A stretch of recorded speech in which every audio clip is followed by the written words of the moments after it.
Hello, everyone. I'm Jean-Claude BeyondMystic, and welcome to this Friday night edition of the Deep Woo Woo. Tonight's title, of course, is A Break in the Clouds. With me, of course, is the amazing, wonderful Penny Kelly. You can find her at pennykelly.com. Penny, welcome back to the show. How are you?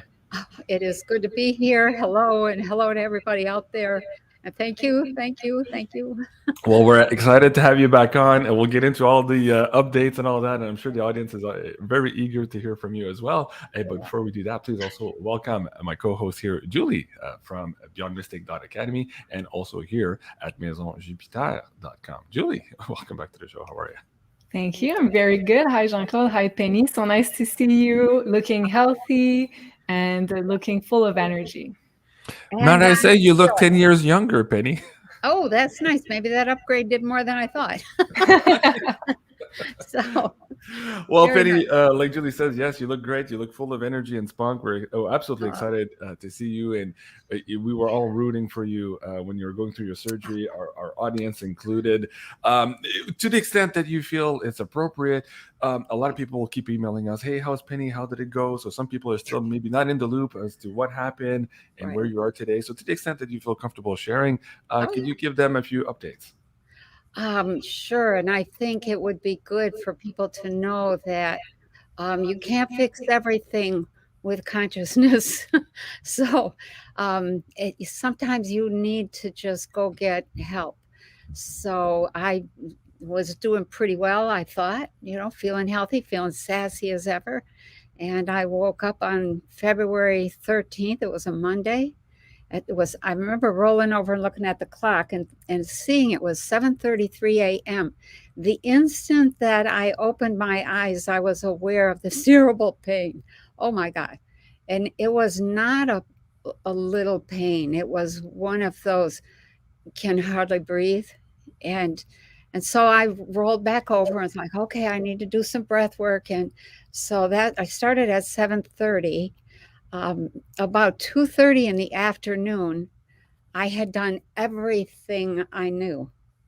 I positioning, tapping, breath work, prayers, trying to get in there and see what was wrong and fix it, and got spent some time on the BCX and all kinds of stuff, and nothing was working. And about 2:30 in the afternoon, I called my daughter and said, "I think I need to go to the hospital." And so we were talking. She was a nurse. She is a nurse, and she was at work, and she's a manager of an OR operating room suite down in Missouri. And she said, you probably have a gallbladder stone or something stuck. And I thought, okay, but I hadn't had any symptoms of that. So that's a clue right there. If you haven't had any symptoms, usually your consciousness will start feeding you, yoo-hoo, yoo-hoo. But this was something totally different. So long story short, I went to the emergency room. My son took me. Um, and they did a bunch of tests, CAT scan, and they said, what's your pain? What's your pain level? 1 to 10. And I said 30,000. And they were like, oh. So um, so they gave me this heavy duty drug, which I said to them, be careful. I'm very, very, very sensitive to drugs. And so they gave me that drug. And then I was like, okay, I think I can almost breathe here. But prior to that, I thought I was going to lose it. I really, I'm pretty, I'm pretty tough. I'm pretty, really good at handling pain. Um, and I remember telling my sister, when it was time for her to have her first baby, not a problem. It's easy, just do this and do that. And she was really angry with me afterwards. You liar. It was easy and it hurt like hell. And I was like, oh, well, it didn't bother me. So, that was minor, like a scratch compared to what I was going through on February 13th. And then when they said, you have a closed loop bowel obstruction, that was like, that's a life or death situation. That is not something that can be fixed by consciousness or breath work or whatever. And so, at least not in the third dimensional level. So, So then they ran me by ambulance and I had surgery. And then the next day, you guys did that amazing singing, healing, fixer up kind of meditation. And on Wednesday, so when I got to the hospital, the big hospital, they said, "Oh, you need surgery, and this can't be laparoscopic, and you'll be in the hospital for at least 5 to 7 days." And so I'm like, "Oh, wow." So that was, I had the surgery just before midnight on the 13th, which was Monday night. Tuesday, I spent almost all day on board ship, coming back and forth here and there.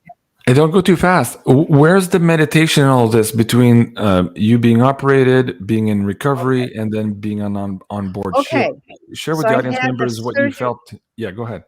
Oh, I had the surgery on Monday night, somewhere between 10 p.m. and midnight. Okay.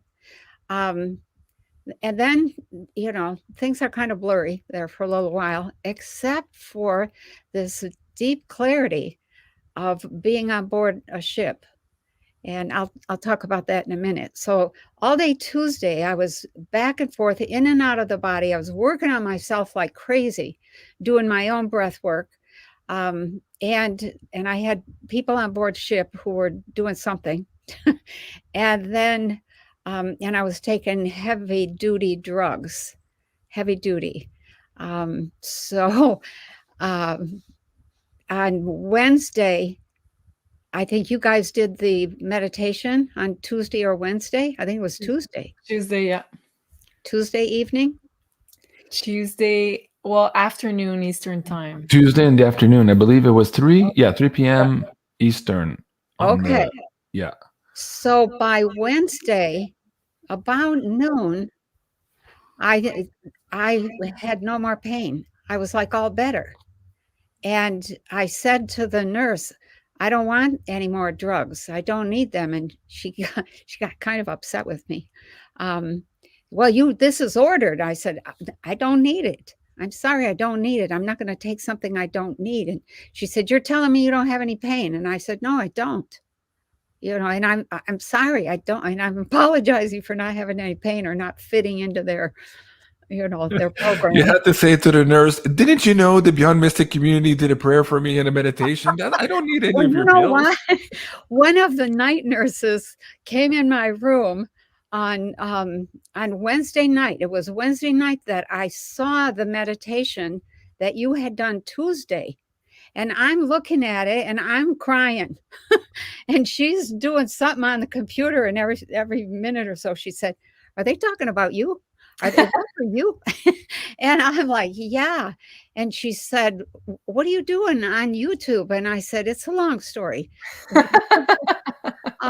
So then, you know, the people that were doing physical therapy, they were getting upset with me because I wasn't, you know, when you go to the hospital, they put you in this category, 75-year-old woman.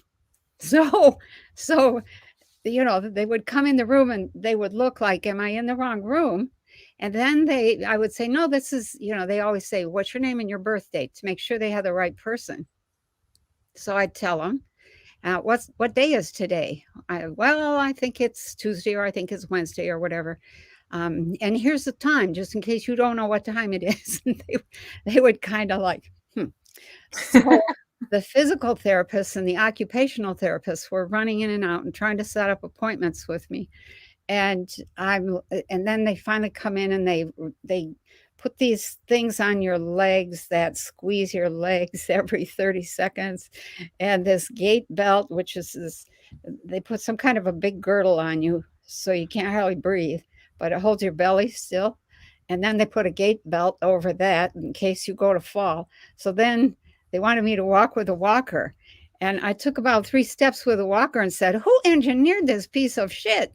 I don't need this thing. The wheels didn't turn. It didn't move." I said, "You know, never mind. I don't need that." So then she's like, I said, "Come on, let's go." let's get this walk over because my kids are coming to visit. So I go down the hall and she's like, you're going too fast. And I think I'm going like a turtle compared to my usual walk, which is a pretty fast clip. I do move quickly. It's like the 20-year-old Penny was coming back into the body. You know, they were. So then she got upset with me. So then, you know, she said, come on, we're going to practice going up the stairs. And I just laughed. I said, if you knew how many stairs I went up and down every day in my building, she's like, well, come on. You know, she positions the steps right outside my door. Hang on to this. Okay, I'm hanging on. So I step up and I walk across this platform and step down. And she goes, you went too fast. So at that point, my kids started coming in. I said, oh, I have company. I have to go.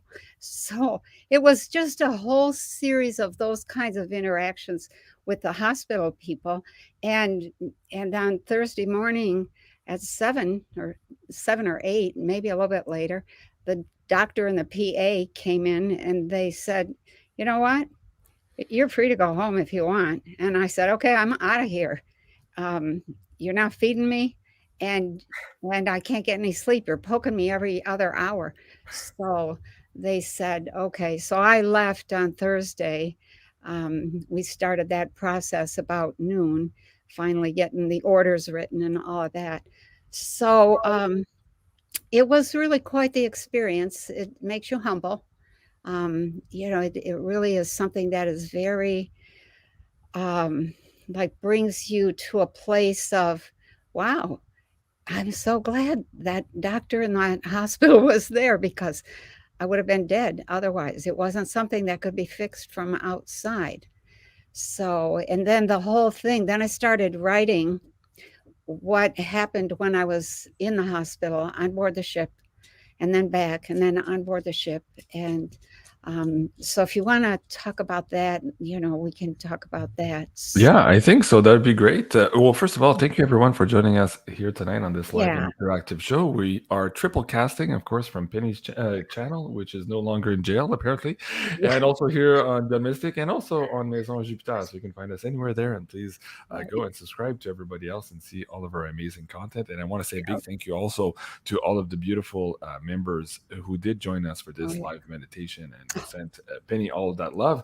And that's what it's all about, being in community. And when one of us falls down, each and every one of us around surrounding her and bringing her back up to continue to fight. And that's what it was all about. So a big thank you to all of you who supported us. And a big thank you, of course, to you, Julie, and to the beautiful Elena for doing this on such short notice for Penny when it happened.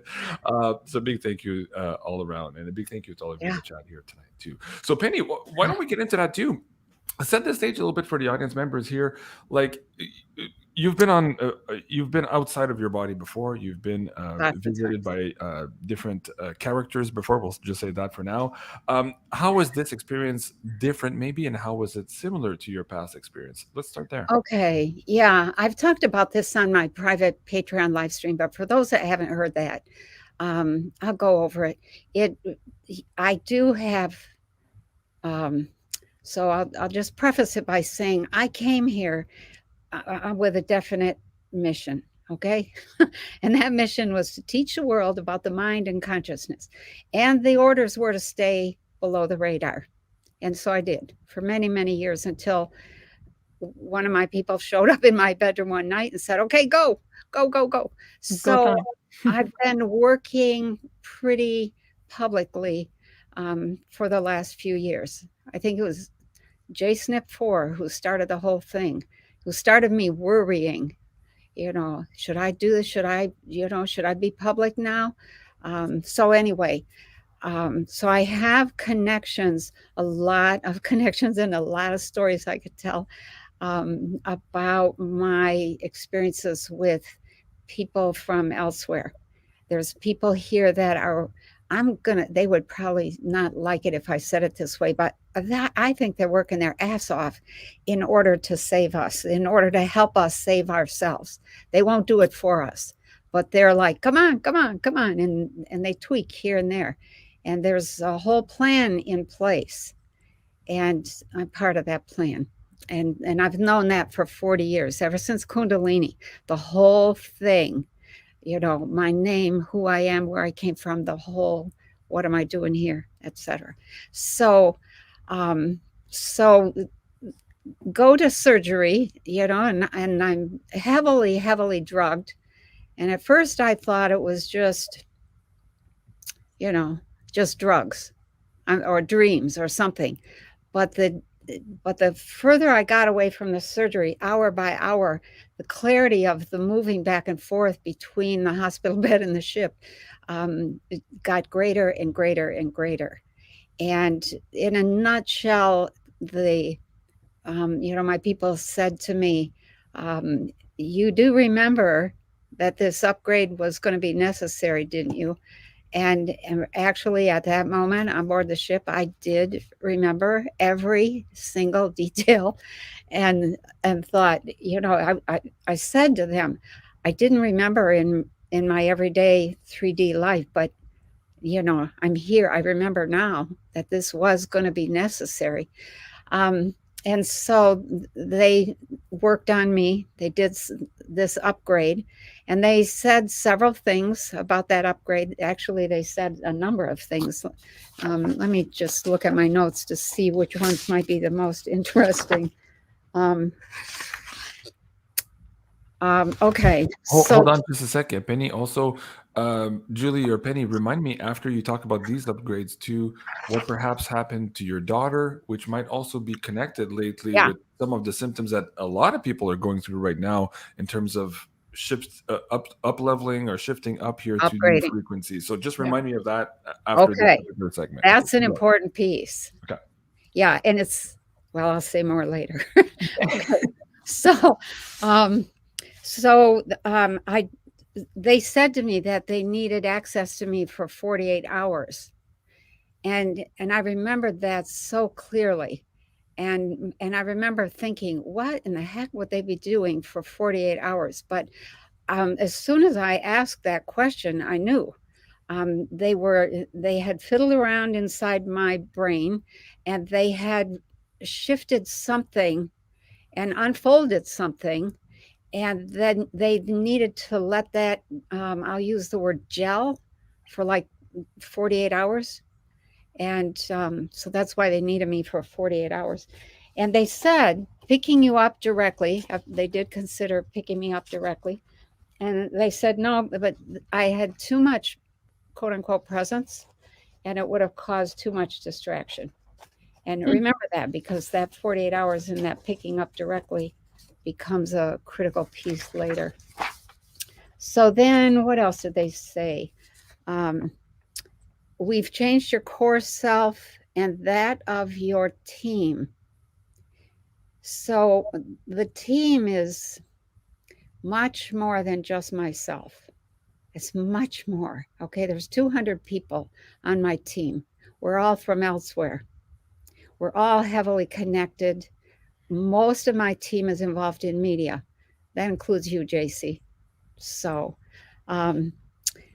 the upgrade was to make us more functional in the higher frequencies that your planet has recently moved into.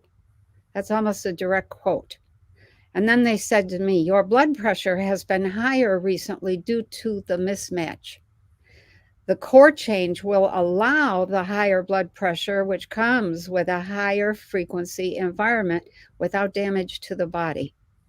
And I was like, oh. So, my blood pressure was always 90/60. And the doctor used to say, are you alive? Do you have any energy? And I'm like, yeah, I have a lot of energy. But it has been up 129, 139, 149. And I'm like, what happened there? So, and that's recent. That is so new and so recent. So anyways, they also said, we have made changes that will shift your consciousness into the next dimension.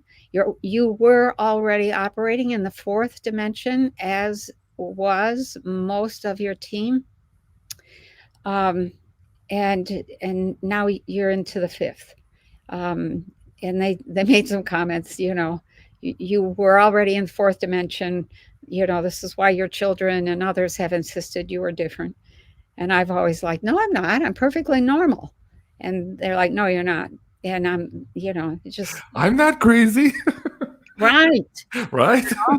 You guys just need to catch up. That's, then it gets into kind of a pissing contest. So. Right. Yeah. Sorry. So you got me laughing there, but we have to laugh because we have to bring each other into these higher frequencies, and of course, I know. joy and laughter brings us there. And I know the feeling of being different. Trust you, me and Julie, of course, too. We all have very similar stories. Okay, keep going. Yeah. And by the way, people in the chat, Penny, they're having goosebumps with the story. So keep going. Oh. Keep going. They're at the edge of their seat. It's good goosebumps. Good grief. Yeah. So then they made a comment. They encouraged me to keep using telepathy. They said, you're already practicing the telepathy that is common to the fifth dimension. Continue this practice. And I just chuckled. I said, I've been practicing on my cats and it's working. So it was like, okay, I'll keep doing that. So I've tried to expand it a little bit, but mostly, I have a cat that we thought was a boy and it's a girl. Her name is Edgar Allan Poe, and we just call her Poe. She is very psychic, very intuitive, and it's working. Immediately was working with her. It's eyeball to eyeball, mind to mind. I project what I want from her, and she's, she tells me what she's willing to do. So anyway, so then this is the critical piece I think that people need to hear. Your world will begin to move very rapidly now into the pressures of the frequency change. This is the time to talk about the need for self-sufficiency. You need this self-sufficiency. You need this not because of the threat of war or financial collapse, but because the transition to a new way of living requires it. That new way of living is do no harm. One that seeks to create a pristine environment for all humans, plants, animals, visitors. And then they said, you cannot move into the stars leaving a trail of trash behind you. And so, and we had quite a bit of conversation about self-sufficient living, getting there, etc. They encouraged me to start talking about that. I'm like, okay. People want magic, though. They don't want to do the heavy duty lifting. So anyways, they said, never mind all that. Just continue to reach out to your fellow humans. As you have often noted, children, as well as adults, have to see behaviors and attitudes demonstrated. They have to hear the words and the tones spoken in the heat of the moment within a context in order to copy that kind of languaging and tone and attitude and integrate that into them a little bit later. So it said these perspectives and teachings are the foundation for a whole new race of people, and who are really the same people with a whole new outlook and a new way of living. And then they remarked that the, quote, golden age, unquote, is really a period of golden consciousness from people who have embraced a whole new dimension of being. And that's the fourth dimension, which, do I have that here? The various dimensions of reality. I came home and I reviewed that and thought, oh, okay, wow. So, and then they said, we are here and continuing to help. Much of our help going forward will be technological, unless there's a return of the invaders. So, heads up there. They said, however, regarding the technology, discernment will be required around good versus bad technology. As more of you reach out to us, we will move closer to showing ourselves. So then they encouraged me. There was a point where I was like, but the world is coming unglued and people are all bent out of shape and nobody's listening and everybody's uptight and blah, blah, blah. And they said, never mind, just keep moving people toward their own power and potential. Powerful people are self-made. They said that actually several times. That there was no tooth fairy coming to bestow power on us, other than the one inside of us waiting to be released after being completed. So the powerful self with the new potential has to be built inside each one of us. And then they said, let's see, Kundalini really showed me what was possible. And that revealing was instantaneous, but the development was long and slow. So, and they said, all power begins within the individual and grows from there. And this is what your world is about to experience. Although many will see it as crumbling government, financial difficulties, food and supply shortages, war, poor health, and so on. The reality is that you are dissolving the old three-dimensional structures and moving toward fourth and fifth dimensional structures. So, and that's pretty much it. So I wrote all that down after I got out of the hospital, because I didn't have my journal with me. So I get on the phone. This is probably maybe 2 weeks after the surgery, and maybe not quite, but almost 2 weeks. And I talked to a friend of mine and find out that he had he had the same thing. He was found unconscious on the bathroom floor in his home, and they hauled him to the hospital, and the doctors, ran a bunch of tests, and he was in a coma for 2 days, a little over 2 days. And it was a diabetic coma, super high blood sugar. So I said to him, well, do you have diabetes? And he said, no, I never did. And I don't have it now. He said that the doctors told him they had never seen blood sugar so high, and they had never seen it come down so fast. And he had no follow-on effects. But he said, while I was in the coma, I was on board the ship with these people. Yeah. And they were working on me. And they said I needed this, that I needed this kind of a upgrade. They didn't say why. He didn't ask many questions. He isn't as chatty as I am. But so since that time, there's now been 5 of us that have had the same or very similar experience. Had to go to the hospital, couldn't breathe. In one case, for me, it was a closed loop bowel obstruction. In another case, it was couldn't breathe. 2 cases, couldn't breathe. So it's, and I've heard from several people, and now my daughter, yesterday or the day before, we had this whole freak out moment because my daughter had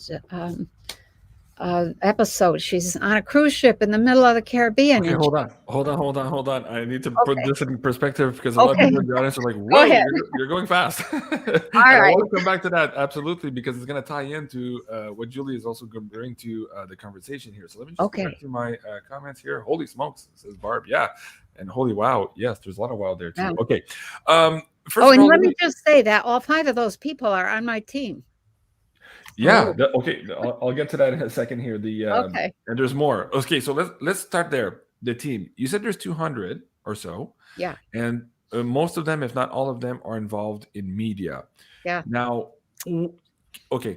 Similar to the fact that you were undercover for a long time of your life, I know that many of us here in this community have had that same kind of recurring theme also. For me, I would go to Reiki masters. They would start working on me, and they would hear from their own guides, he's undercover, right? So this is a recurring theme for a lot of us. Yeah. What can you share? Not necessarily names or what people are doing, but about the team, the cohesiveness of the team, what the mission is, and perhaps maybe the transition that they're all going through right now. If anything, can you share that or put a little bit more meat to that bone? Okay. So most of the team is in media, probably 1/3 of it. The remaining 2/3 are scattered. Some are in military, some are in government, some are in finance, some are in medicine. So, and a few of them are double duty. One of my team members that I was just so, I mean, he and I were just like that. He was a member of the UN. And so I got a lot of inside information about what was happening inside the Schwabi, on the Schwabi ship. So he died. You're not talking about the penetrator, are you? No, no, I'm not familiar with the penetrators, but Oh, that's okay. Never mind. Keep okay. going. Okay, We're talking about the same thing. It's okay. I actually wrote about my, the guy who was part of the UN in, I think it was book number 3, volume 3, I think, volume 2. I'd have to go back and look. His name, I called him Robert in the book. That was not his real name. His real name was Lawrence. And he was from England, and he was a fabulous man.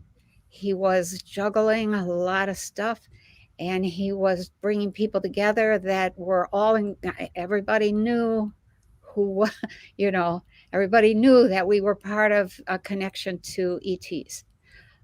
So that was one. And when you say volume number 3, you mean consciousness and energy number 3? Yeah, consciousness and energy. I think it's volume 2.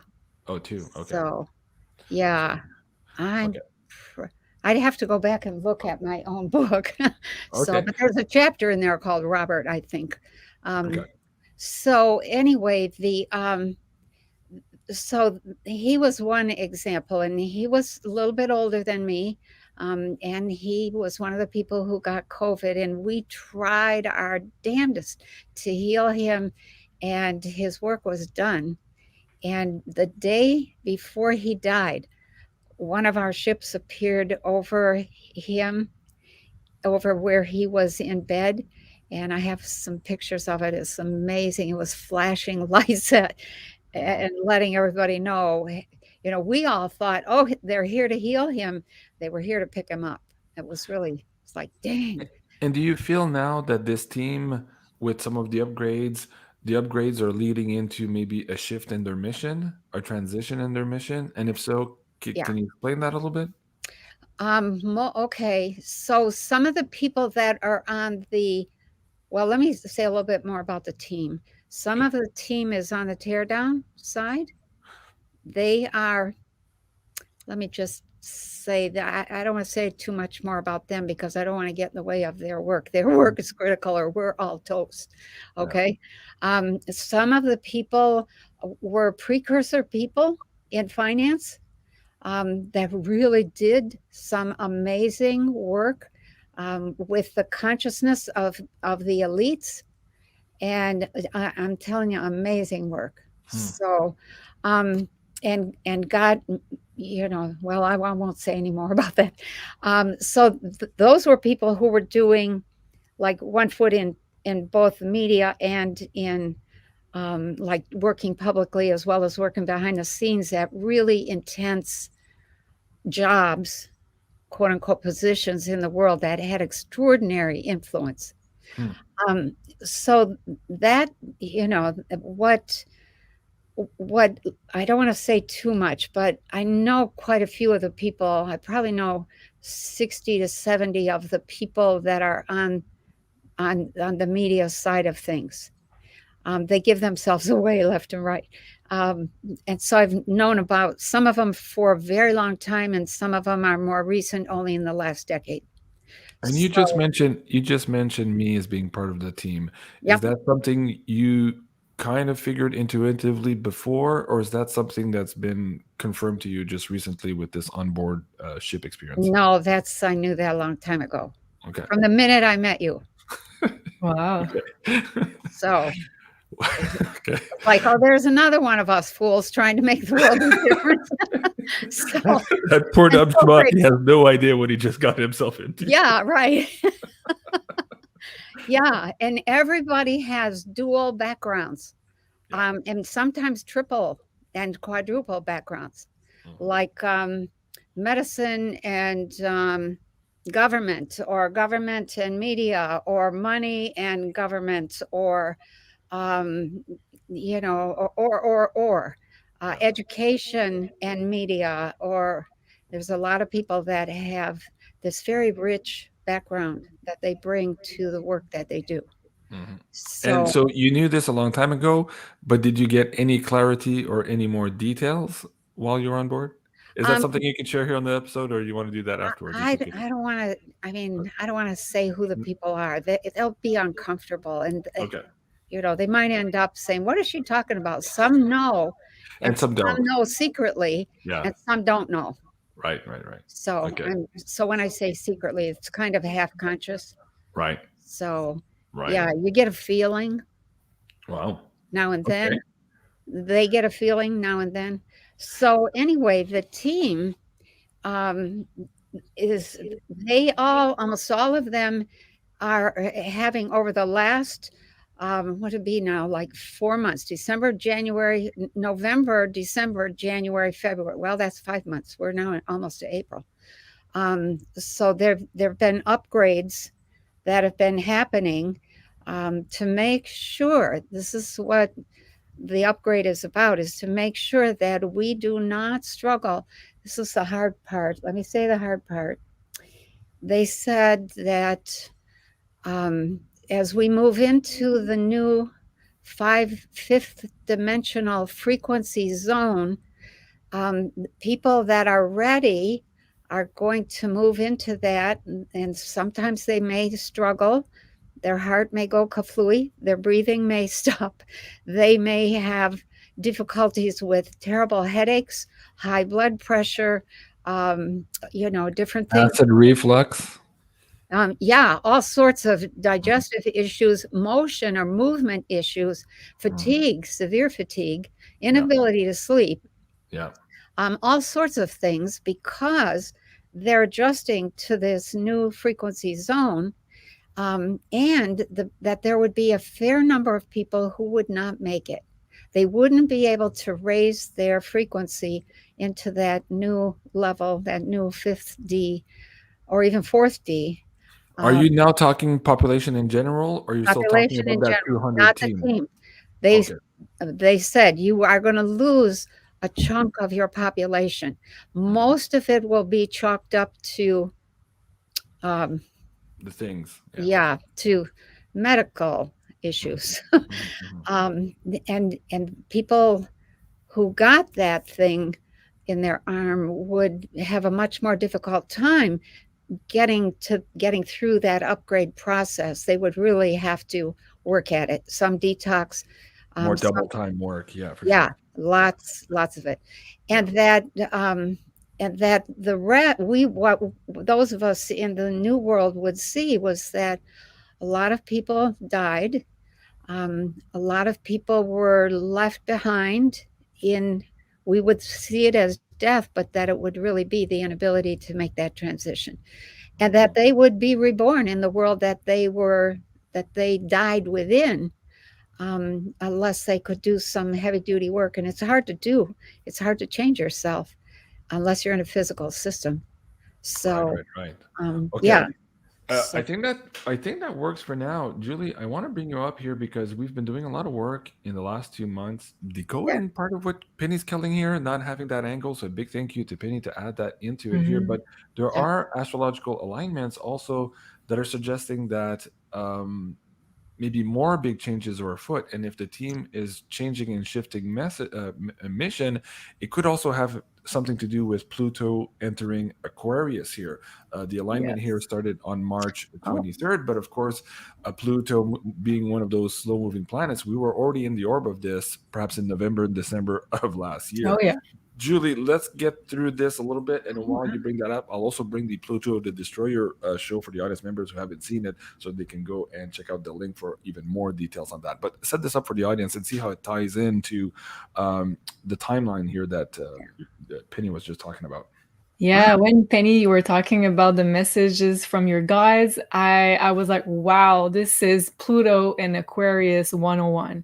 Every point you were mentioning, it ties in so much with this transit. So basically Pluto in a week ago, so late March, just entered a new sign. And every time it does so, it's kind of ushering us into a crisis in society. So that's kind of what's going on in the world, and also often a financial crisis that leads us to a big, let's say, revolution society-wise. So that's more, let's say, on the collective scale, but there's also other themes that it triggers within ourselves. Pluto rules DNA. So if you go to the second to last point here, it's crazy. Yes. I was like, woo, I had goosebumps when you were talking about that. Wow. So Pluto rules DNA, and Aquarius rules energetic upgrades. Us stepping into a higher dimension, higher density, whatever you want to call it. And we all know that we're transitioning into the age of Aquarius, but Pluto, being the planet of power, revolution, empowerment, DNA, stepping into the sign of Aquarius is pushing us even more rapidly and powerfully into this age of Aquarius. So when I wrote that slide, I had like a big intuition about this jump in consciousness that we were all getting into, and having DNA upgrades with this age of Aquarius. Yes. Big confirmation there. Let me bring the link also, guys, if you haven't seen this episode, and maybe also Penny's audience members on our Rumble channel. We had to put it here because it was a no holds barred conversation. We got into some deep stuff here. But the title of the episode is Pluto the Destroyer. I'll bring the link here for you guys in the live chat. You guys can go click on that. And originally when we put the poster up, we had a few emails, people saying, "Oh, JC, you're so negative." I'm like, "Oh, no. This is a very positive thing, because Pluto is the destroyer of the old system of control, and this new energy and this new alignment shifts the energy towards us, the population now, as opposed to the centralized powers of old." Explain how those axes are shifting, Julie, and why, even though it's just that one day that the apex point of it, I think, was on March 23rd. Explain how we're just now entering into all of these energies, and as humans we can marshal, catapult, wave these or ride these waves also to accelerate our own consciousness, our own development, but also the new earth that we want to create here as the old structures are crumbling, like Penny was saying. Yeah, so Pluto moved from Capricorn, which is a more, let's say, pyramidal model of distribution of power within our societies. So Capricorn is a top-down structure of power. So we all know what it means, elites versus the poor people. Yes, exactly, Penny. So we moved from that type of power structure into an Aquarian type of power structure, which is a horizontal-based structure. So Aquarius in astrology rules any kind of system that has no center. So there is no middleman, there's no center. Everybody's connecting to everybody. So within all the living beings on Mother Gaia, Mother Earth. And that also talks about telepathy. It also talks about us transitioning financially within an energy exchange with no middleman, from peer to peer. No parasite. No parasites. So we're all communicating with each other without any kind of superimposed grid that's trying to steal our energy. So that's the main shift that's going on right now, and it'll be a 20-year lasting transit. So it's only the beginning, but it's so strong right now because Pluto, as it just entered Aquarius a week ago, is now what we call squaring the nodes, the nodal axis, which is 2 karmic points in astrology. So the North Node is our collective future karma as a humanity, and the South Node is a let's say karmic past, what we need to let go of to move forward. So when Pluto is at a middle point, it creates like a triangle, but it's a really high tension point in astrology. So Pluto is kind of a choice point, kind of asking us, where are we ready for this new big chapter in our evolution? And also, I feel like it's kind of empowering us into taking back our own sovereignty, our own bodies, our own energy, which is another also word for Pluto. And the other thing I was thinking about when we were yeah, you want to say something, Jesse? Go ahead. I'll keep my point for last. Go ahead. There's so much things that came through my head. I was like, oh, I need to remember this. Fascinating conversation. So when Pluto is entering Aquarius, as it is right now, it's kind of giving so much power to the Aquarian archetype. But also in astrology, we have to balance this power with the opposing sign. So the opposing sign of Aquarius is Leo. It rules the heart and it rules the solar plexus chakra. So it's kind of telling us that Aquarian is more like a brain type of energy. So our brain are getting upgraded as well, our mental capacity, our knowledge. So our capacities to really let's say, use our brain to their full capacity is kind of the Aquarian archetype.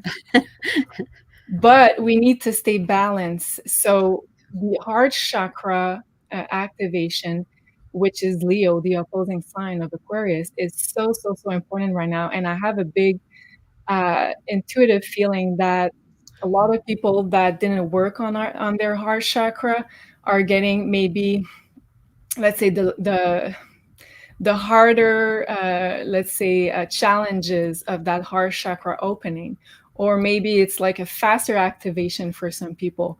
So we're all, I feel like, getting this really fast activation, and we need to stay balanced between our head and our heart, because it's kind of the main axis for this next dimensional shift.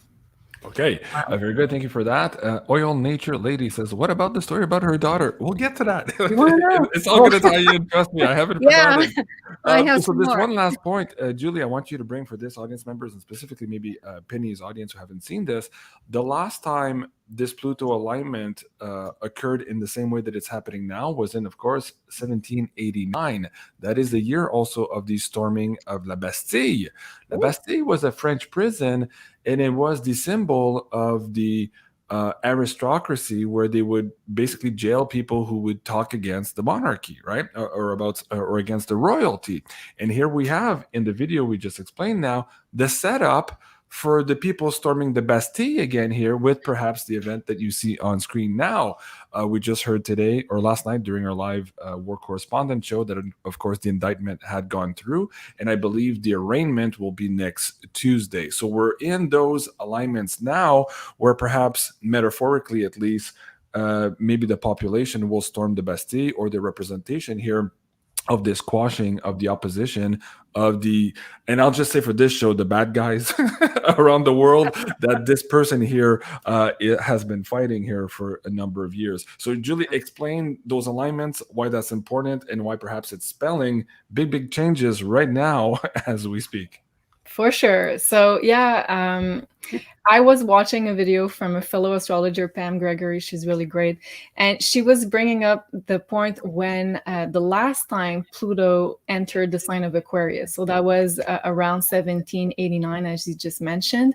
And we were looking at a time where not only Pluto was in Aquarius, so kind of the same Aquarian archetype being activated, of a rebellion, of taking back our power, of equality, more human rights. So that's all part of the Aquarian archetype.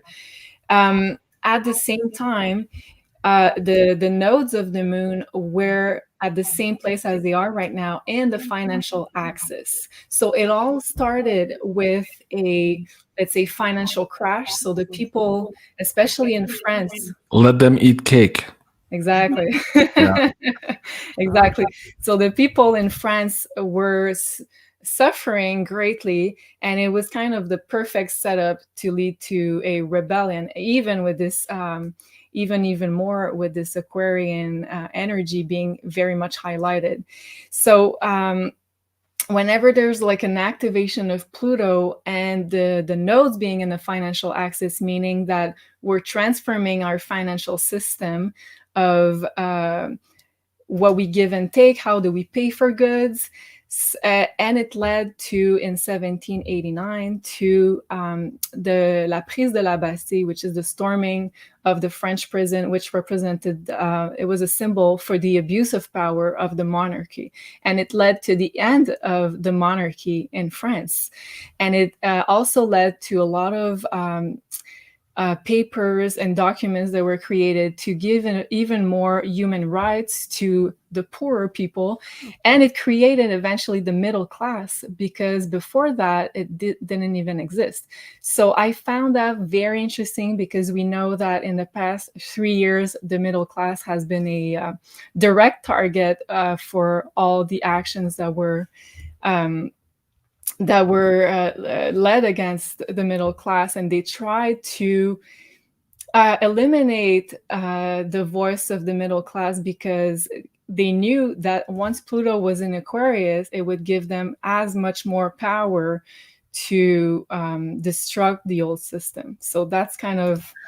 And you know what's really interesting in all of that, Julie, in the last Quick Draw Tuesday, you asked also the decode about why perhaps the French population on the planet had the measures, I'll just say measures for this show here, everybody will understand, even worse than perhaps some other jurisdictions. Now, I know there's other difficult jurisdictions around the world in the last 3 years, but in Quebec particularly, they were really, really bad, and also in France. And we connected this now with this Pluto, the destroyer, coming back into the scene here now, why perhaps officialdom wanted to quash even more that French energy, because that was the French energy that was behind their demise in 1789. So it's very possible that they were trying to quash that connection, perhaps to the Cathars, connection to this old energy of rebellion against authority. And so if you want to see that episode, it's this one here, the Quick Draw Tuesday, 4 days ago here. Or maybe it was the one the week before. At any rate, that's what you're looking for here on the Rumble channel. We got into that connection here with the French communities around the world. Fascinating stuff. Penny, your first reaction to this, Pluto coming in here, the destroyer, changing the energies here, and perhaps uplifting the 200, as you were just talking about here. How does that all tie in for you? It kind of blows me away.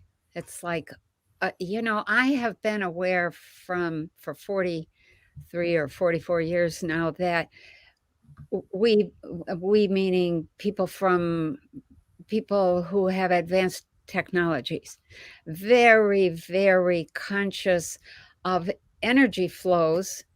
And I've had a little, I don't understand anything about astrology, but I've had a little bit of training from my people who showed me some things and said, this is how it works. And, what I saw was they showed me a creek, and it had big rocks sticking out of it. And then, there was water going down the creek, and the water would hit the rock and it'd go around, and then it would form these whirlpools, and some of it would swirl off this way, and some of it, and they said this is the same thing when energy flows through your solar system. It has to flow around the planets, and it flows off of one or another, and etc.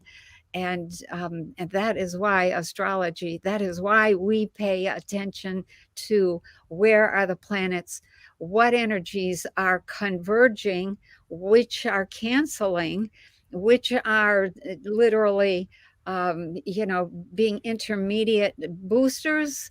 There's all kinds of, I don't have the technical language, obviously, but there's all kinds of energy flows that people from off planet are watching very carefully. You don't go trotting across the cosmos without knowing how the energy flows. That's just a recipe for disaster, for never being seen. Your ship never comes back. So there's that kind of, I mean, one of the questions I wanted to ask Julie was, she said something was a square to something. And I was like, what is a square? What does that do exactly? So Yeah. what does that mean, Julie? Okay, so Julie, hold on, Julie. Do you want to bring up your astrological wheel? I'll give you a moment to do that. While you do that, here to explain or to answer Penny's question, it'll be visual for a lot of the members too. I think it'll help good out. idea. Let me bring up the sponsor for tonight's episode, of course, the amazing Carla here at Ascended Organite. Beautiful new pyramid here, Archangel Michael. Let's hear what Carla has to say here tonight about this amazing one that's going to one of our beautiful viewers this evening. Hey everyone, this is Carla from Ascension Organite. I hope you're all doing amazing. Today I have a piece to show you. This was originally a custom order, but became very popular on the website, so I decided to keep it as one of the permanent designs. So I was asked to make a piece that would have the energies of Archangel Michael, and this is what we came up with. So it is made of amethyst, charoite, ametrine, kunzite, aluminum metals, and the symbol are 2 angel wings. So this piece also embodies the purple flame, the violet ray of protection, and the energies of Archangel Michael as a healer, a protector, and a guardian. I'll give it a quick turn so you can see it. Yeah. And it's for Archangel Michael. I hope you guys like it, and I'll see you next time. Thank you so much, Carla. I love this one. I absolutely love this one. And folks, if you're looking at getting one of these in your possession, you can do so here at ascensionorganites.com. And if you use the coupon code BeyondMystic in one word, you get 10% off of all of these amazing creations. And Dr. Irap says, yes, my favorite pyramid ever. Me too, actually. It's definitely up there. Penny, you were reacting to the pyramid here. Anything else you want to share with the audience members? Just about the pyramid. I'm trying not to drool. So let me keep my cool here. It's beautiful. I have a crystal whisperer, amazing woman who has a crystal shop by here, and sometimes when she has these really big, beautiful pieces, she doesn't say drool. She says, "Oh, that's num num." Like she just that's a num num crystal. Yeah. Just wants to make love to it. So I do. Yes, I feel the same way about this Archangel pyramid. Yeah. Thank you, Carla, again, and there she is in the chat there, ascensionorganites.com. Thank you. Okay, Julie, let's bring up the astrological wheel here to explain the different concepts here and the alignments and the squares and the tensions here that are proposed by this alignment. So great question, because I feel that a lot of people are asking this question, but they're like, they don't want to sound like they're, they don't know. I'm not shy. I am not shy. That's perfect, Penny. I love it. So this is the chart where the planets are going to be placed at the first eclipse of the eclipse season that we're going to have on April 20th. So just to explain a little bit about what we call the aspects in astrology. So basically, when we got here the moon and the sun together, it makes a new moon. So whenever they're together on the chart, it means it's a new moon. So you can see they're at the same degree, 29 degrees of Aries. And what makes it an eclipse, it's because we have what I was talking about earlier, the nodes of the moon. So this is not something you can see with your own eyes. It's a calculation point of the eclipse of the sun and the moon together where they meet in the sky. So this is the North Node, so our collective karma, where we're heading. It's in Taurus at the moment. And the South Node, which is always opposing each other. The South Node is in Scorpio at the moment. So those are the karmic points in the sky. So because we have either a new moon or a full moon close to one of those points, it makes it an eclipse. So first explanation I wanted to give. And the square here is an aspect of 2 points that are going to be at 90 degrees from each other. So because we're here at 29 degrees, so almost at the very start of Taurus, each sign is 30 degrees. So we're here at 30 degrees, 60 degrees, and 90 degrees here. We got our square with Pluto, as you can see, who just entered Aquarius at 0 degrees Aquarius. And if you go the other way, 30 degrees, 60 degrees, 90 degrees, it's squaring both of the nodes. So here, there's an axis here, and there's the point here. So that's the triangle I was talking about earlier. And we call that a T-square, and it's actually one of the most tension aspect in astrology, because it's like there's, let's say, smoother aspects like a sextile, which is 60 degrees, a trine, which is 120 degrees. Those are more positive aspect. But a square, it's like it's creating like maximum tension in the chart. It's creating so much tension that you have no choice but to take action to do something, because it feels very uncomfortable. So that's, you can't stand on the fence on this one, and you can't you cannot hide underneath a rock hoping that the energies won't hit you. It'll find you. Yeah, exactly. Okay. Exactly. Ain't gonna work, huh? Exactly. Okay. Does that answer the question, Penny? Oh, go ahead. Thank you. Thank you very much. So that's a tension-inducing arrangement. Exactly. And a lot of people have that in their own birth chart. They have a square, so a 90-degree aspect between two planets. And it's not necessarily bad, because it kind of pushes you to accomplish stuff in your life. Yeah. And for example, I have a lot of squares in my chart, because it's like your soul wants to overcome some kind of you feel uncomfortable about something, you want to push yourself. So it's like this big push of the universe to create something, to take action. Whereas people that have like more easy aspect, positive aspects, sometimes you can a bit sit on your laurels, as we say, and not necessarily do something about it. So the tension is the one that creates an action to go out of your comfort zone. So that's the good side about the square. Can you put that chart back up there for just 1 minute? Sure. There's a lot of stuff all in a couple houses. Yeah, good point. So whenever we got 3 or more planets in one sign in astrology, we call that a stellium. So it means like the sign, the archetype of the sign is going to be very, very activated. So at the moment of this eclipse, we got, let's say, 4. This is Chiron, this is an asteroid, but we got Jupiter, we got Moon, Sun. So we got here a stellium in Aries. So Aries archetype is all about war, spiritual warrior, fighting for what you believe in, taking action, manifesting, creating. So this is very, very highlighted. And currently in my chart, I have a double stellium in that house in the area. Wow. Yeah. For your solar return, you got a lot of planets in Aries. You got a lot of stuff going on here. When you first put that up there, I thought, oh, wow, look at all the stuff just in one little quadrant or sector. When I, before he died, I had a friend who lived in Oregon. His name was Dave, and he was an astrologer. And he got into researching everybody around the world, movie stars, you know, politicians, authors, all kinds of people who had talked about having had a moment of like Kundalini, a Kundalini awakening. And so he would write to them and say, what's your birth date? And when did you have that, you know, that experience? Even if you don't know the exact date, could you give me the month and the year? And he discovered that there's a Kundalini configuration. And when I saw that chart just now, I was like, oh, wow, that looks like an awful lot of planets in one spot. Because that's what he discovered. When you have the majority of your planets in 2 houses, then you have this tendency for an explosive awakening of consciousness, which we call Kundalini.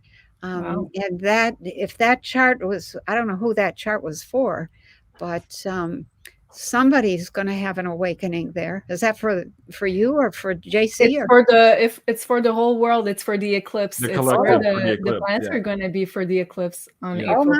Oh my! Mine is similar. Mine is similar, but even more intense, actually. Yeah, JC. Oh my! Wow. Okay. Yeah. And because also what's funny about all this is that Pluto in astrology, it also rules Kundalini. Oh, So Pluto entering Aquarius, I feel like a lot of people are going to have this Kundalini awakening, or let's say you're going to reach another step. Yeah, exactly, of your awakening process.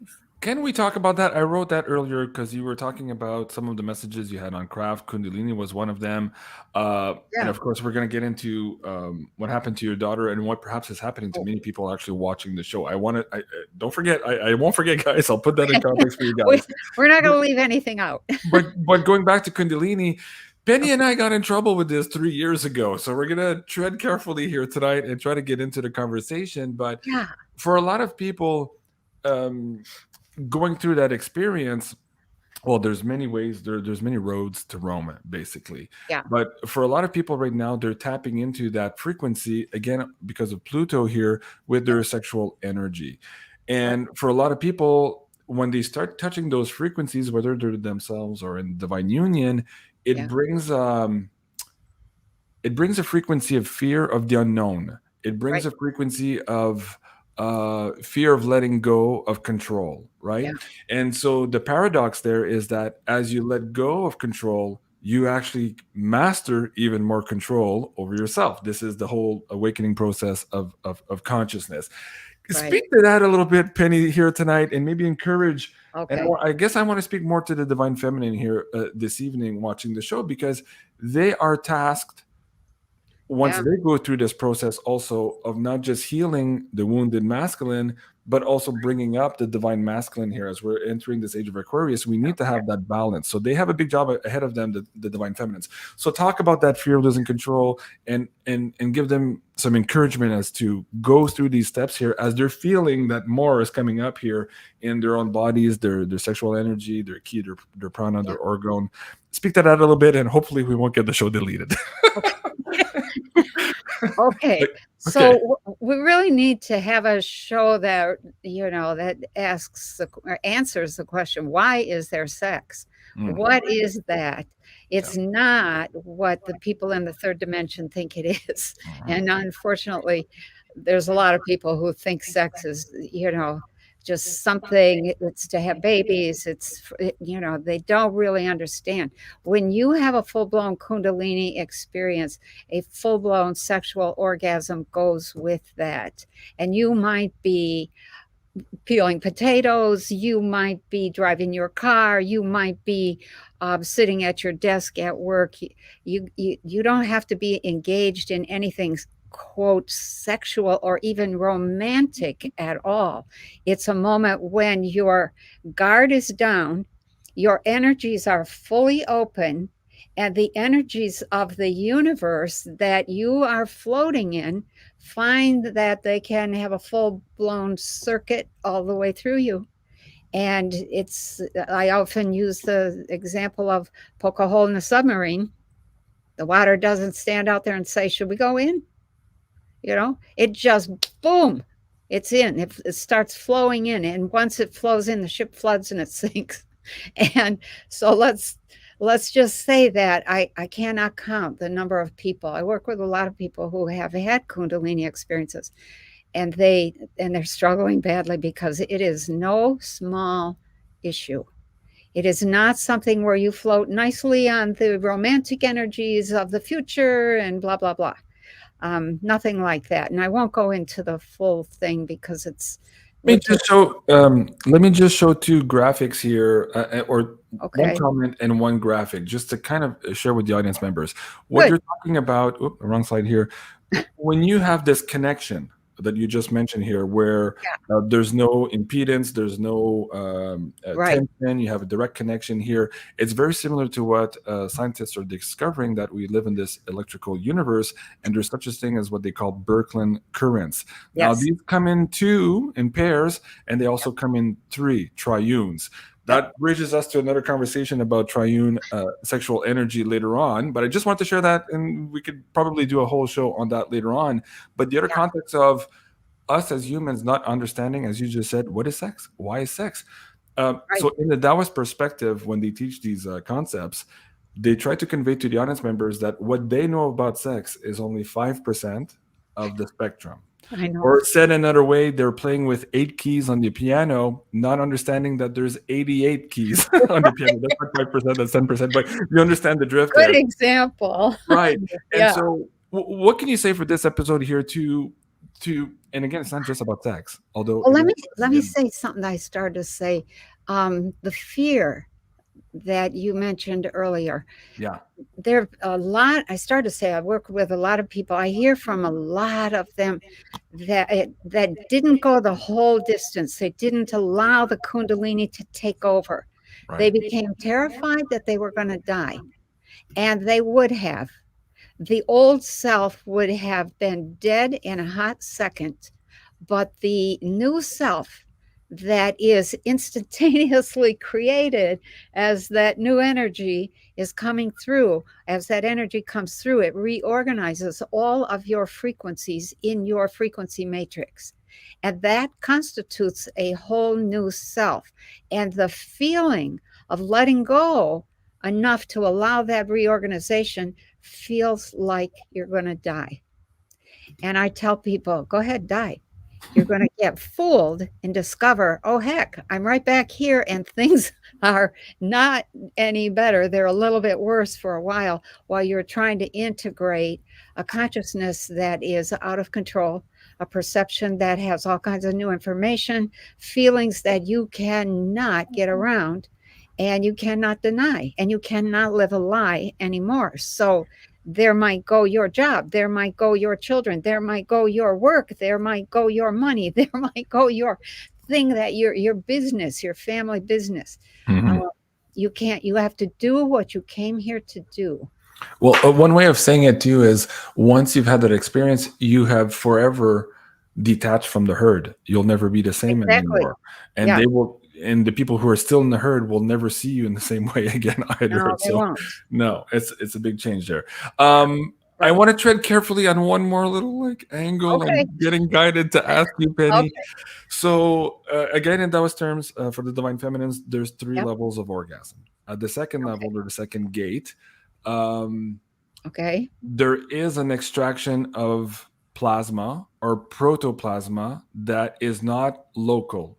So similar to at the third gate, the Taoists understood thousands of years ago that there was an internal movement of the uterus inside the body, even though they didn't have imaging and MRIs. Whereas, about 10 years ago, they've proved that now that actually happens. Yeah. But just going back to the second gate, they were also suggesting that thousands of years ago, had you been able to weigh a person who is about to undergo a second gate orgasm, Yeah. you feel that they would become heavier for a moment because they were taking non-local plasma and bringing it through the portal and then ejecting it into creation. Okay. I just had to say that. I don't know why. Okay. Is there anything you can So attach to that? one of the things that happens is that you can, in a full-blown Kundalini experience, you have all of the chakras open up and take in energy, and I think it's a function of, as energy moves up from the reproductive organs up through the body, sounding like a roaring freight train, for Christ's sakes, and the suction that's created as that moves up pulls energy into all of the other chakras front and back, because you have well, we won't go into that, but you have chakras in front and back, and they then begin to migrate a little bit. So there are stages of development of the human energy system, and that Kundalini is that first stage of movement out of a straight line and into the development of a configuration that is closer to the tree of life configuration. Right. Oh, wow. So and let's finish also on, because we touched on the plasma and protoplasma. I know you've done a lot of work of this in your career. Yeah. I remember that when Dr. Richard Allen Miller was on the show, and this was another time I was deleted here, the whole channel right after that show. Yeah. He had mentioned that the thought you hold at orgasm, you need to be in the most sacred heart spot, because center and 0 point because you're at your highest Exactly. potential of creation. So that means also that for the divine feminines right now who want to step into that role of the priestess, the goddess, and perhaps also in the healing aspect of the wounded divine masculine, they now have to start thinking of those energies and those orgasms as a tool that they cannot let go willy-nilly like they've done in the past, but that it is very much powerful and potential to them right now. What can you speak to that? And then we'll come back to your We'll talk. move on. Okay. I'm just going to share that in the lab, there were some experiments that involved sexual orgasm, not by me, but, but by others.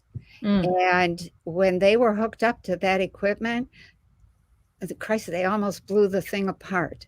So one of the things to be aware of is that when you have a moment of heartfelt, unguarded wishing or hoping or a thought, the amount of energy behind that is what pushes that to be real. So if you are holding a thought, trying to hold a thought at the moment of orgasm, that has a tremendous amount of oompa behind it, and it's going to change the world. So that if you are a spiritual warrior, what Penny is just explaining now, it's the difference between you fighting in this war with a pea shooter or with a nuclear bomb. That's how powerful it is. And that's why these conversations are not allowed. That's exactly right. They want to continue to use sex to crucify people. So they don't want the truth about sexuality or what sex is becoming known at all. Then they can't what is it? Where they charge you money if they're going to reveal your secrets if you don't do what they say, and they'll show all kinds of sexual stuff about you that you got trapped into. Most people are still like kids around sex. They don't have much experience, and so they try stuff and then they get trapped. The honeypot is full of stickies, let me tell you. And I'll finish on this. It goes even further than the blackmailing and the bribing you're just describing. They're using that energy of ours to create the matrix of control and the prison we live in. Exactly. So the minute we use it for ourselves, that prison of control evaporates really quick because we would be using it from a white or a pure space, as opposed to what they're doing is using it from the dark arts space. Okay, Sharon says, wow, just wow. I think we'll finish there on that one. Can I just add and maybe bridge to the next subject at the same time? Okay. I just had like a download while you guys were talking that also Pluto represents, as I said, Kundalini, but also sexuality. Sacred sexuality is the higher frequency octave of Pluto. And Aquarius is also bridging the energy to our star families, to our ET friends. So I was thinking maybe it's also on our path of learning that we need to use carefully our energy to open up a bridge of communication about connecting to our star families. And yes, I wrote on that slide that I had a feeling Pluto in Aquarius would kind of open up a channel, a portal of energy that would allow us to have true ET disclosure. And I don't mean that from, let's say, official source of ET contactees, but maybe we see actual ETs with our own eyes, and it becomes more individually. Yeah. What do you say, sorry? On a broader scale, individually speaking. Exactly. But first of all, Pluto, whenever it enters a sign, it first of all reveals the corruption about an archetype. So revealing all the corruption and all the hidden agendas that have been behind ET groups, ET agendas. So to prepare for real connection and real disclosure. Very nice. We went through the reveal of some of those imposters in the ET community falling in this episode. So if you guys want to see that, there is a specific deposition that happened a couple of months ago that really, how do I say it, tainted many of these supposed UFO and ET contactees and experiencers on YouTube, because now they're all part of this basically what was a fabrication. And again, this is part of the discernment that we're trying to teach each other here as humans, to go through that process, to understand how that was used against us, for the very point of us not using our discernment. Because if we are, as Julie's suggesting here in the astrology, getting closer to energies that can bring us to true ET disclosure and maybe a rapprochement with our star families, we need to start using that discernment. So this big ugly, as Cliff calls it, this unveiling of those fake gurus and all that, as disappointing as it is I know, necessary in all of this. Okay, we're an hour 28 minutes, or 1 hour 18 minutes. Okay. Let's go back to your daughter's story. Let's set that up for the audience a little bit, and then maybe I'll share a little bit with some of my friends also who are going through some of these similar experiences, and how that spells that. What's interesting, I'm trying to download these words. It's like there's sacred geometry involved in all of these people who are having these symptoms. I don't know how to explain it, but set it up, and I'll try to listen a little bit more and bring the rest of the download for you guys. Okay. So, so the issue is, let me kind of lay it straight out there. So this daughter goes on this cruise.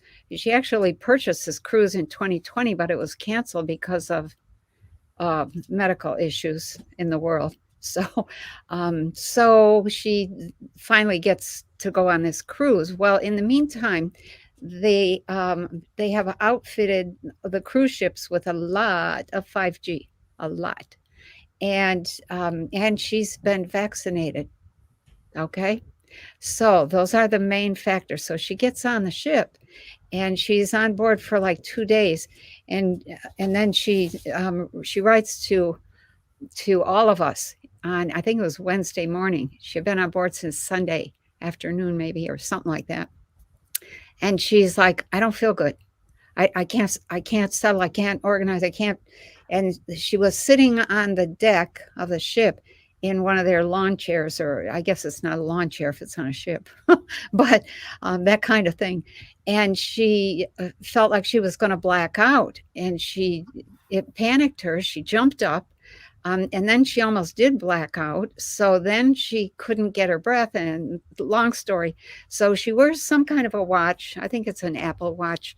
It does an EKG. If you would like one, it will do your EKG. So this is her EKG. That is not even close to what a human heartbeat should be. Here, let me bring one up for you. That would be normal. That's normal. Yeah. Okay. Yeah. This is a combination of AFib and VFib. People with VFib, that's ventricular fibrillation, they typically die. So so there's a lot of texting back and forth. I'm trying to do a tea in consciousness. My kids are all, calling and texting. And I'm like, what is the matter with these kids? Don't they know I'm busy right now? And so afterwards, as soon as I found out what was going on, I put her on my BCX machine, and she did settle into a much more normal routine. But in the conversation that led up to that, before she finally settled down and her heart started to do much better, still not perfect, but much better, a flutter here and there. It was so, we were so aware of not only the struggle of the 5G, the need to move through to higher dimensional frequencies to where you're comfortable, the difficulty and the challenge of doing that. If you have had the thing in the arm, and if you're exposed to heavy duty 5G, it's very challenging. So everything is okay now, but it's she's kind of she's pretty strong-willed. She is really. She's my kid that was always 10 miles ahead of everybody. So a lot of lessons from that child. And what I'm seeing is that she's probably going to figure it out. I feel she is, and do the necessary detox. But what I have heard in the meantime, just in the last few days, just talking about her issue, is several more people struggling with erratic heart rate, inability to breathe, struggles like feeling like they can't connect, or they're not grounded, or they lose track of where they are for a moment. Those are all things that occur when you move into other frequency zones. Because we don't have an education system that teaches us anything about altered states, we don't know how to recognize them. We don't realize how the breathing changes, how the perception changes, how the body changes. And when you go up to gamma, which is a much higher frequency state, you have to be able to accommodate that and keep the body in good shape. So you have to keep the body calm. So I think it's really, we're in for a period of learning in which we begin to understand that some of that stress is natural. I think at one point she said, everybody seems so uptight. And I wrote back, they are uptight. She said, everything seems like they're stressing out. And I said, I think they are. And I think that's natural. When you have a situation that we're in today with the kind of government, the kind of finance, the kind of medical system, the kind of education, the kind of food and difficulties that we're having there, the cutoff of freedoms, the BS that's being promoted in so much media, you can't help but be stressed. And so moving past that, this is one of the things that has happened since my own upgrade, is all of a sudden I have lost interest in the old world. I don't care what they're doing. I'm interested in, are we building a new one? Are we getting to the point where we can talk about the new one and move full speed ahead with that? Somebody asked me for my birthday what I wanted, and I said exactly that. I want to shift from using all of my time all day long waking up people to the destruction of the old world. Now that they understood that, let's put energy towards building the new one, because the old one is crumbling all around us at a rapid clip. So I was hoping that could be maybe a beginning in 2023. And when I saw, of course, Pluto the Destroyer coming in a couple of days after my birthday, I'm like, oh yeah, maybe I was channeling something. There's hope after all. Isn't there a Mercury retrograde coming in here somewhere? That's you, end of April. Yeah, April 21st. Oh, great. But that's minor stuff. That's minor. Just to mention something also, Penny said, everybody's stressed right now. We're confused. In this last war correspondent show, of course, we go through the 5G warfare, not from a negative standpoint, but to explain that a lot of us viewers are involved in the 6G warfare, where we're using our spiritual skills to fight the fight here. And this is perhaps where the 200 and their colleagues also come in. So if you haven't seen these episodes, go check them out. There's a lot. But Ricardo was saying there, he's ex-lieutenant colonel, retired, and he was saying that if you're confused right now, that's okay. You're supposed to be, because the white hats and the black hats are using all of these tactics here to obfuscate each other. But in the meantime, it puts a big stress on us, the people who find themselves in the middle of all of these battles here, whether they know it or not. I know. Penny, before we go, well, first of all, Julie, did you want to add to what was happening to our daughter, your friends, my friends? Because I know a lot of people in the audience members were saying, oh my God, me too. I had this, I had that. I had a friend, I'll just say it this way for now, who was diagnosed in December, huge heart rate too, thinking they were going to die. And the hospital said, oh, you have hypothyroidism. And finally, they ran through a bunch of tests to realize that wasn't that either, because that person was not presenting with the nodules, the cancers that would suggest this. So they were all kind of baffled at the hospital as to what it could be. But this person had to take beta blockers to bring their heart rate down and all that, do meditation and all that to recenter.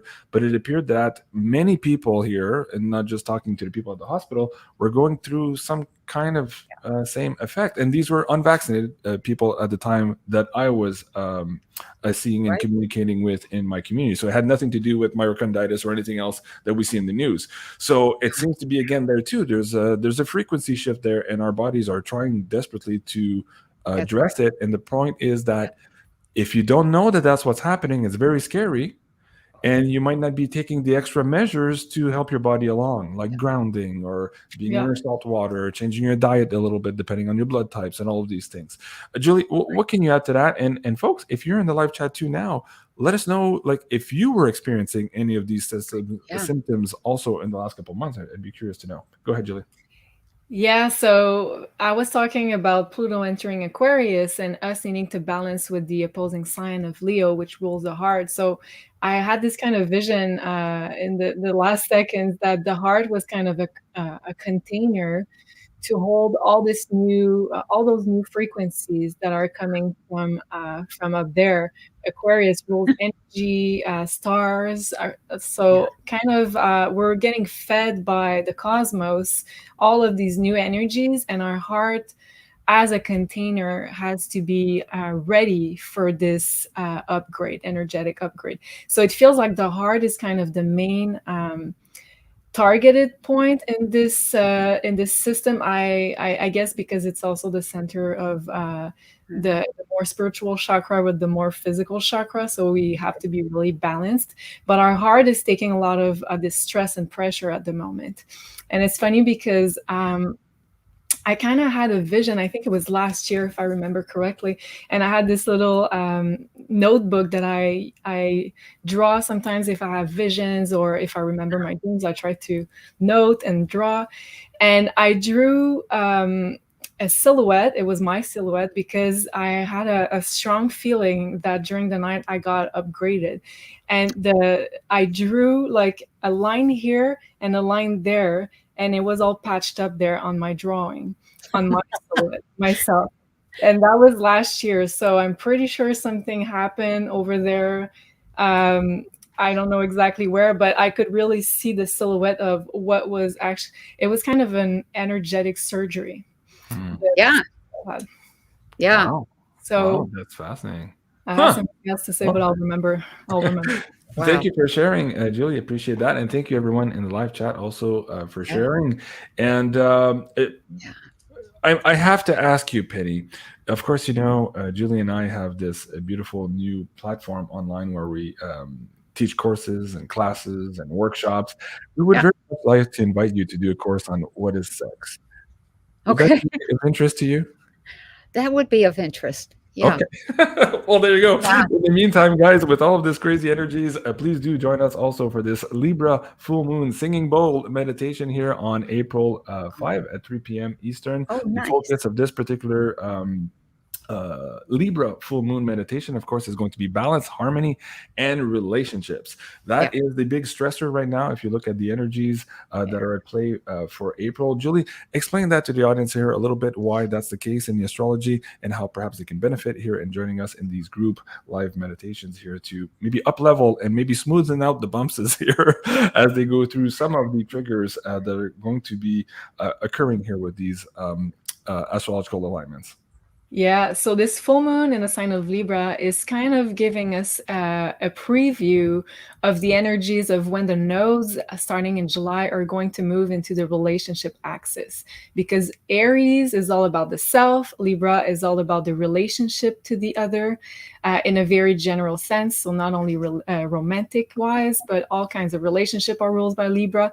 So as of July of this year until the end of 2024, the nodes will be in the relationship axis, meaning that we're all going to be asked to transform the way we relate to ourselves, but also to our relationships. So this specific full moon is giving us a preview on how we will have to transform, having healthier relationships, finding balance within ourselves, finding harmony within ourselves, but also within our relationships. So I think this is a very healing and important one.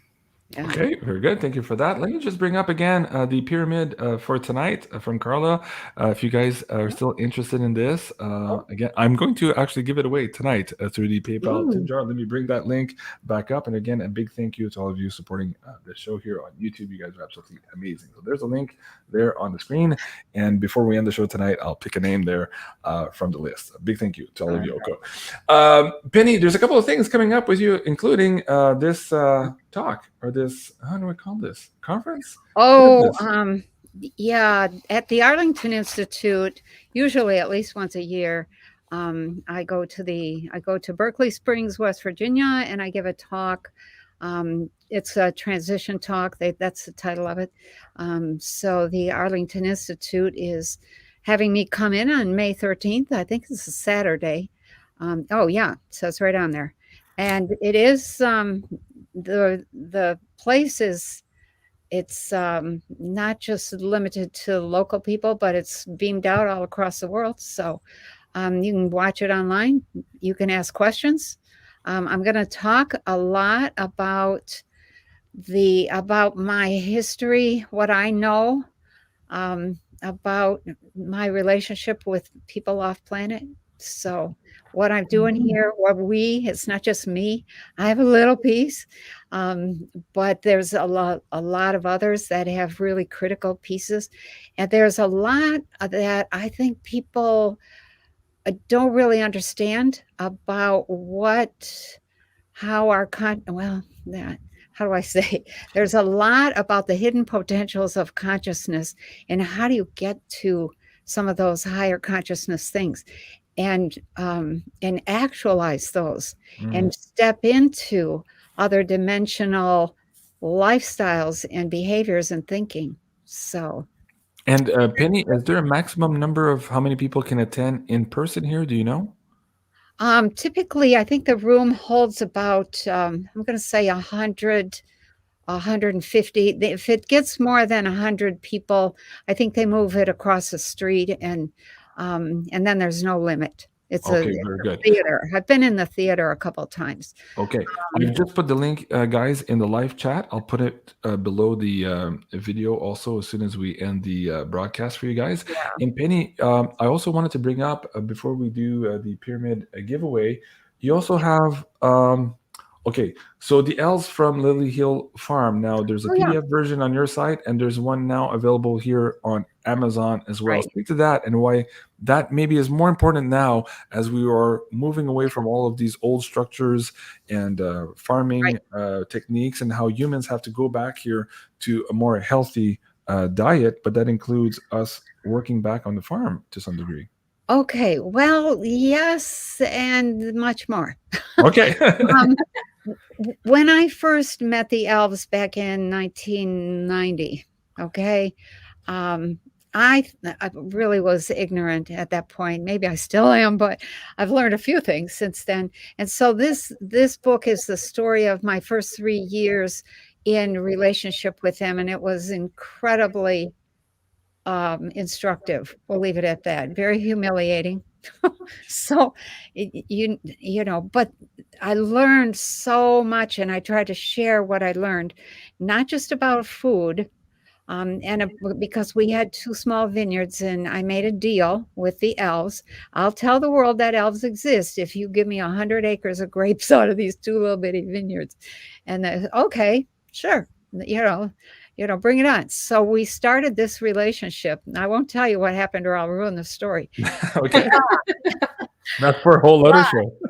I'll tell you what, it was a very intense period of time. And when I look back on that now, that was one of my first steady and continuous interactions with other dimensional beings that prepared me or began to open me to being able to admit some of the other things that were happening with other dimensions and other dimensional beings, and recognizing that they had been happening since I was a young thing, 2 years old. Actually, you know, from before I even came into my mother, hanging over her and watching her walk down that sidewalk, trying to balance that belly, and it was all snow and ice, and it was really it was like, oh wow, I don't know if I can do this. And the other people on board were like, yeah, we've had all kinds of training, come on, you can do this. And I'm like, I'm not sure. But, here I am. And then at 2 years, and then at 5 years, and then, you know, on and off all through my growing up years, unusual things that you just kind of, you know, brush off. as kind of natural and normal, and then later realize, holy cow, that when you put it all together, it's almost mind-blowing. And then Kundalini happened, and then once Kundalini happened, then I knew everything about where I had been, where I came from, my name, my true name, my name off planet, you know, so Wow. That's a tongue twister. no, it's really not. Each No? sound means something. Each sound you get your name based on what you accomplish. And knowing where I had come from and what I was, that I wanted to be part of a group of people who went around the universe seeding life in different places.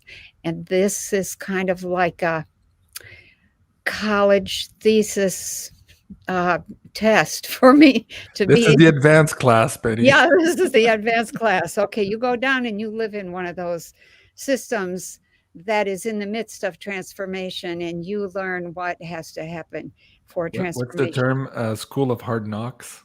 Oh my God. Yeah.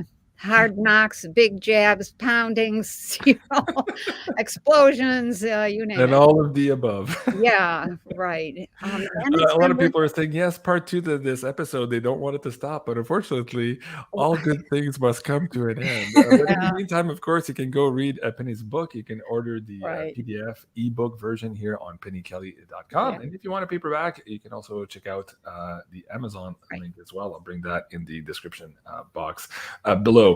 We're about to give away the pyramid here. Julie, before we do that, we talked a lot about astrology here tonight. And for a lot of people, this month and the last couple of months and what's coming up here is going to be very challenging, and they might need a little bit of extra hand-holding, understanding their own personal astrology, and perhaps also having some one-on-one consultations here from the spirit world. What do you have for them here at maisonjupiter.com? Well, personally, when I'm in need of guidance, I ask those two lovely divine feminines. One is my sister, Sophie, the one up on the screen. So she does personal readings, intuitive personal readings. She uses tarot, oracle decks. She has an amazing guidance. She's very, very, very connected, and she's really good to work with all of your questions. Also, the other one, Meg, is here. She's my soul sister. Probably a sister from another lifetime. She's amazing at astrology, but she also uses her own intuition and blends it with astrology. Highly, highly psychic. So if you want to look at your birth chart, which is a really great place to start on knowing more about yourself, about your life mission, about anything that covers the birth chart, your relationship, place of living, you can start with a birth chart astrology reading. Or if you'd like to know more about the energies that are going to activate your birth chart for the year ahead, then she can look at your transits with the second appointment. And you can use BeyondMystic in one word to get 10% off. And Sophie's in the chat there, right there. Okay. And speaking of Sophie, of course, Sophie and Meg are producing this brand new show for the Insider Access Pass members and on pay-per-view. They just decoded Justin Trudeau last week. One crazy episode. And of course, if you want to know more about the connections with the Castro family and perhaps the astrology that spells his disaster or doom here in the next couple of weeks, you do want to check out that last episode on Trudeau Uncensored. Of course, you can find it on beyondmystic.net. And you'll be seeing this one here next on April 3rd. So that's next Monday at 5 p.m. This will be on Monsieur Macron in French. And as we're looking at all of this Plutonian energy, the storming of the Bastille, it very much looks like it's happening right now because France is very much on fire. So this decode from Meg and Sophie on Monday is an absolute must for your schedule. So go and check it out. Okay. Is it pyramid time? Pyramid time. We're like, JC, where the hell is this pyramid? Okay, so a few people in the chat said, "Oh, come on, JC, give the pyramid to Penny." I'm like, "Oh, I already promised it to her." But Penny, we already gave you. I have a beautiful. We gave you a pyramid already. Yeah, that was from Julie and I for your birthday. Yeah, this was. I was, it came in the mail. I was not expecting it at all. I'm like, what the heck is in there? It's heavy. And I opened it up and was just like, I just stared at it. It's like, Where did that come from? That was amazing. I love it. I just love it. So Beautiful. Very good. So, folks, we are going to be giving away the Archangel Michael Pyramid tonight. Let me just refresh my PayPal tip jar here and pick a name. As I come on, open the page. It's just a little bit slow. There you go. Okay, Shannon, you're the lucky winner. She says, "Such a good show. Love the pyramid." Okay, Shannon, I have your email. I'll send it right now to Carla at Ascension Organites, and she'll be in contact with you. So, Carla, you're in the chat now. I will send you this link here live as we're doing the show here, Very and nice. get her mailing address. So a big congratulations to Shannon. I won't see your last name. Oh, Canadian. Okay, she's in Canada. All right. Congratulations to you, Shannon. And thank you, everyone, for supporting us tonight, of course, on the PayPal tip jar. And at the very least, I've got a lot of likes. You guys like the show tonight. Please hit that like button and show everybody else what you think about this episode tonight. And please do leave a comment. Also, if you're watching on replay, we really want to read those, Penny, Julie, and I, after the show. It really helps us gauge the audience members, where you guys are at, and it helps us create the content for our following show. So your interaction there is really important to us, and we really, really appreciate it. And if you haven't already done so, please subscribe, of course, to Penny Kelly on YouTube, to Maison Jupiter on YouTube, and of course here on Beyond Mystic. I love you guys. Thank you so much for being here. Penny, what a pleasure to see you in full form again. Thank you so much for being here tonight. I love you. Have a great evening and have a great weekend, everyone. Au revoir. Yeah. Au revoir. Hasta pronto. Bye.